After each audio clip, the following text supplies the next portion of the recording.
Assalamualaikum warahmatullahi wabarakatuh. Selamat datang dalam video presentasi ujian akhir semester mata kuliah Manajemen Perbankan. Perkenalkan, nama saya Adip Rahmat dari Program Studi Manajemen Universitas Cyber Asia. Pada kesempatan kali ini saya akan membahas sebuah kasus besar di dunia perbankan Indonesia yang sempat menghebohkan publik, yaitu kasus raibnya dana deposito senilai 110 miliar rupiah di BNI Cabang Makassar. Kasus ini tidak hanya mengungkap dugaan pelanggaran internal di lingkungan perbankan, tetapi juga menjadi cerminan pentingnya sistem pengawasan, transparansi, dan akuntabilitas di industri perbankan nasional. Mari kita simak bersama analisis dan pemahaman saya atas kasus ini. Kasus ini bermula dari laporan beberapa nasabah Bank Negara Indonesia (BNI) Cabang Makassar yang mengaku kehilangan dana deposito mereka secara misterius. Salah satu yang paling vokal adalah Andi Idris Manggabarani, seorang pengusaha properti yang menyatakan bahwa sebesar 45 miliar rupiah dana miliknya raib tanpa jejak yang jelas dalam sistem Bank Indonesia. Yang jelas dalam sistem BNI ini. Setelah penyelidikan awal, diketahui bahwa seorang pegawai bernama Melati Bunga Sombe yang bekerja di bagian umum diduga telah memalsukan 9 bilet deposito. Namun, yang menjadi perhatian adalah bagaimana seorang pegawai biasa aja bisa memproses dan menyembunyikan transaksi sebesar itu tanpa keterlibatan pihak internal lainnya.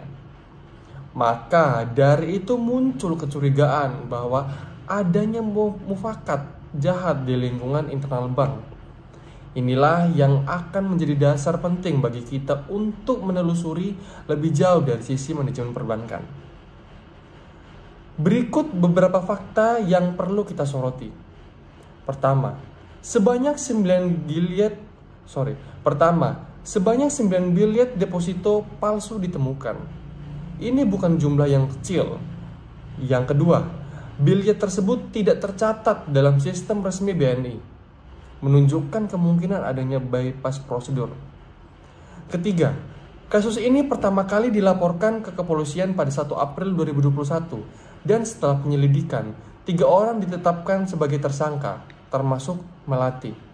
Namun sayangnya kepolisian belum mengumumkan secara terbuka posisi dan jabatan 2 tersangka lainnya, yang menimbulkan pertanyaan besar mengenai transparansi, penyidikan, dan akuntabilitas institusi. Dari sudut pandang manajemen perbankan, ada beberapa masalah yang sangat jelas di sini. Yang pertama, sistem pengawasan internal yang lemah. Tidak seharusnya seorang pegawai biasa bisa memasukkan bilet deposito tanpa diketahui oleh supervisor atau auditor internal. Yang kedua, transaksi manual yang masih rentan. Penggunaan bilet sebagai bukti deposito tanpa integrasi langsung dengan sistem membuat potensi manipulasi terbuka lebar. Yang ketiga, kurangnya transparansi dalam pencatatan. Jika sistem internal bank tidak mampu secara otomatis mencatat dan mencocokkan transaksi, maka sangat rawan terjadi fraud. Keempat, moral hazard dari karyawan. Tidak adanya sistem insentif dan pengawasan yang adil bisa menimbulkan kecenderungan untuk menyalahgunakan wewenang. Dampaknya sangat serius tentunya. Pertama, tentu saja kerugian besar secara finansial yang dialami oleh nasabah. Banyak dari mereka menaruh kepercayaan yang tinggi kepada institusi perbankan untuk menyimpan dana dalam jumlah besar. Kedua, kepercayaan terhadap sistem perbankan terguncang. Jika hal ini terjadi di salah satu bank BUMN terbesar di Indonesia, publik tentu mulai mempertanyakan keamanan sistem di bank-bank lainnya. Ketiga, kasus seperti ini juga berdampak sistematik dalam jangka panjang, bisa mengganggu stabilitas keuangan dan menciptakan keresahan, terutama bagi nasabah-nasabah besar yang menyimpan dana dalam bentuk deposito. Secara prinsip, bank memiliki tanggung jawab penuh untuk menjamin keamanan dana nasabah. Dalam kasus seperti ini, tidak cukup hanya menghukum oknum. Harus ada penyelidikan internal yang mendalam hingga ke level manajemen. Audit ulang oleh otoritas jasa keuangan sebagai regulator. Tindakan korektif termasuk penggantian dana jika terbukti kelalaian sistem perbankan. Selain itu, Bank Indonesia sebagai otoriter moneter juga harus memastikan bahwa bank-bank nasional menjalankan sistem pengendalian intern yang ketat sesuai prinsip prudential banking.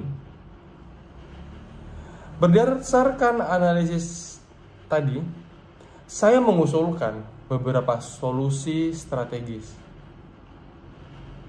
yaitu yang pertama, penguatan sistem audit internal dan kontrol risiko, termasuk pemantauan real time atas transaksi dan anomali. Kedua, digitalisasi produk terhadap produk deposito, sehingga setiap transaksi tercatat otomatis di sistem pusat dan tidak dapat dimanipulasi secara manual. Yang ketiga, pelatihan integritas dan etika profesional secara berkala kepada seluruh pegawai bank. Yang keempat, pengawasan berlapis terhadap transaksi yang besar, khususnya yang bernilai miliaran rupiah, harus dilakukan oleh lebih dari satu level otoritas. Rekomendasi ini tidak hanya untuk BNI, melainkan juga untuk seluruh industri perbankan di Indonesia. Kesimpulannya, kasus ini menjadi peringatan keras bagi sistem perbankan bahwa teknologi dan sistem keamanan harus terus diperbaharui seiring meningkatnya kompleksitas kejahatan finansial. Pengawasan internal yang kuat dan komitmen terhadap prinsip kehati-hatian menjadi sangat krusial. Bank tidak boleh hanya berorientasi pada pertumbuhan laba, tetapi juga pada perlindungan nasabah dan stabilitas sektor keuangan secara menyeluruh. Sebagai penutup, pada presentasi ini, saya ingin menegaskan kembali bahwa kasusnya raibnya deposito 110 miliar rupiah di BNI bukanlah sekedar persoalan kriminal biasa, tetapi merupakan refleksi dari kelemahan mendasar yang masih ditemukan dalam sistem manajemen perbankan di Indonesia. Ketika sebuah institusi sebesar BNI yang merupakan bank BUMN dan salah satu sistem pilar keuangan nasional bisa mengalami kebobolan seperti ini, maka kita perlu bertanya, apa yang salah dan bagaimana memperbaiki caranya sistematik. Kepercayaan adalah fondasi utama di dunia perbankan. Tanpa kepercayaan, maka tidak ada nasabah, tidak ada simpanan, dan tidak ada kelangsungan usaha. Kasus ini menunjukkan bahwa kepercayaan tersebut bisa runtuh hanya oleh ulah segelintir orang, baik karena kelemahnya pengawasan atau karena adanya celah dalam sistem yang dimanfaatkan oleh oknum. Kita juga perlu menggarisbawahi pentingnya prinsip kehati-hatian dan good corporational governance dalam industri perbankan. Bank bukan hanya institusi keuangan, tapi juga institusi publik yang bertanggung jawab atas dana masyarakat. Oleh karena itu, tata kelola audit internal, transparansi, dan integritas harus menjadi budaya yang tertanam di setiap level organisasi.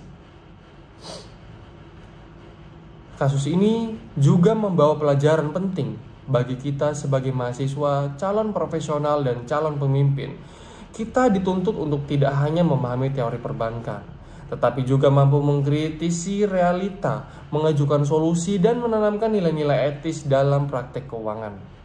Maka solusi yang saya tawarkan bukan hanya bersifat teknis sebagai digitalisasi atau penguatan audit, tetapi juga mencangkup pendekatan moral dan etis sebagai membangun budaya organisasi yang berintegritas, transparan, dan akuntabel. Saya percaya bahwa dalam sistem terus diperbaiki, transparansi diperluas, dan sumber daya manusia dilatih dengan baik, maka industri perbankan kita akan semakin tangguh menghadapi tantangan zaman. Terima kasih atas waktu yang telah diberikan untuk menyimak presentasi ini. Semoga materi ini bisa menjadi bahan refleksi dan pembelajaran kita semua. Saya Adip Rahmat, mohon undur diri. Wassalamualaikum warahmatullahi wabarakatuh.